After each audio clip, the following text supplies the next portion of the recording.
महाकुंभ का मेला इस साल प्रयागराज में लगने वाला है। यहाँ सबसे पहले 13 जनवरी के दिन नागा साधुओं के द्वारा शाही स्नान किया जाएगा। बड़ी संख्या में नागा साधु कुंभ मेले में आते हैं। हालांकि बाकी समय ये एकांतवास करते हैं। हिमालय की दुर्गम चोटियों पर ये दुनिया से अलग रहकर गुप्त तरीके से योग, ध्यान और साधना करते हैं। लेकिन ऐसे में सवाल उठता है कि इन्हें महाकुंभ का पता कैसे लग जाता है और कैसे महाकुंभ के दौरान बड़ी संख्या में नागा साधु पवित्र घाटों पर पहुंच जाते हैं। नागा साधुओं की दुनिया से जुड़े कुछ ऐसे ही रहस्यों के बारे में आज हम जानकारी देने वाले हैं। पहला रहस्य, कैसे पता चलता है महाकुंभ का नागा साधु 12 साल तक ब्रह्मचर्य का पालन करने के बाद पूर्ण रूप से दीक्षित होते हैं। अपने दीक्षा काल के दौरान नागा साधु हिमालय के दुर्गम पहाड़ों में तप करते हैं।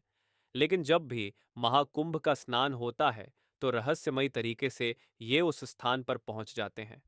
इनके पास किसी भी तरह संपर्क साधने का जरिया जैसे मोबाइल आदि नहीं होता। ऐसे में सवाल उठता है कि ये कैसे जान जाते हैं कि कब और कहाँ महाकुंभ का मेला लगने वाला है। ये बात जरा हैरान करती है। अगर आपके मन में भी ये सवाल है तो इसी का उत्तर हम देने जा रहे हैं। दरअसल नागाओं के सभी 13 अखाड़ों के कोतवाल महाकुंभ से काफी पहले महाकुंभ की तिथि और स्थान की जानकारी देना शुरू कर देते हैं। कोतवाल के द्वारा स्थानीय साधुओं को सूचना दी जाती है।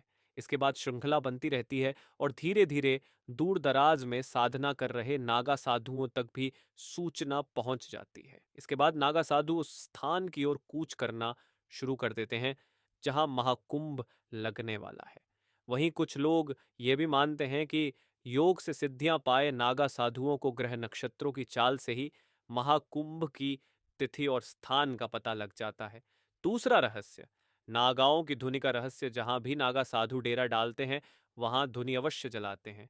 इस धुनी को बेहद पवित्र माना जाता है और इससे जुड़े कई नियम भी हैं। धुनी की आग को साधारण आग नहीं माना जाता। यह सिद्ध मंत्रों के प्रयोग से सही मुहूर्त में जलाई जाती है। इसे जलाने का एक नियम यह भी है कि नागा साधु बिना गुरु के आदेश या सानिध्य के धुनी नहीं जला सकता। एक बार धुनी जलने के बाद धुनी जलाने वाले नागा साधु को उसके निकट ही रहना पड़ता है। अगर किसी परिस्थिति में नागा साधु को धुनी के पास से जाना पड़े तो उसका कोई सेवक वहां जरूर होना चाहिए। नागा साधुओं के पास जो चिमटा होता है वो भी केवल इसीलिए होता है कि धुनी की आग को व्यवस्थित किया जा सके। नागा साधु ये मानते हैं कि पवित्र धुनी के पास बैठकर अगर नागा साधु कोई बात बोल दे तो वो पूरी अवश्य होती है। जब नागा साधु यात्रा करते हैं तो धुनी उनके पास नहीं होती, लेकिन जहां भी ये अपना डेरा जमाते हैं वहां धुनी अवश्य जलाते हैं। तीसरा रहस्य, नागा साधुओं के निर्वस्त्र रहने का रहस्य। नागा साधुओं को आपने भी अवश्य देखा होगा, ये हमेशा निर्वस्त्र रहते हैं। इसके पीछे नागा साधु जो तर्क देते हैं वो ये है कि इंसान दुनिया में निर्वस्त्र ही आया है। प्राकृतिक रूप से व्यक्ति को संसार में रहना चाहिए, इसीलिए नागा साधु वस्त्र नहीं पहनते। दूसरी धारणा यह है कि वस्त्र धारण करने से उनकी साधना में भी विघ्न पड़ता है। अगर साधु वस्त्रों के माया जाल में ही फंसा रहेगा तो उसके कारण काफी समय खराब होगा। यह वजह भी है कि नागा साधु कभी वस्त्र धारण करना पसंद नहीं करते। वो प्राकृतिक रूप में रहकर आसानी से हर कार्य को करते हैं। योग करके नागा साधु अपनी देह को इतना मजबूत कर देते हैं कि हर परिस्थिति और जलवायु में वो निर्वस्त्र जी सकते हैं।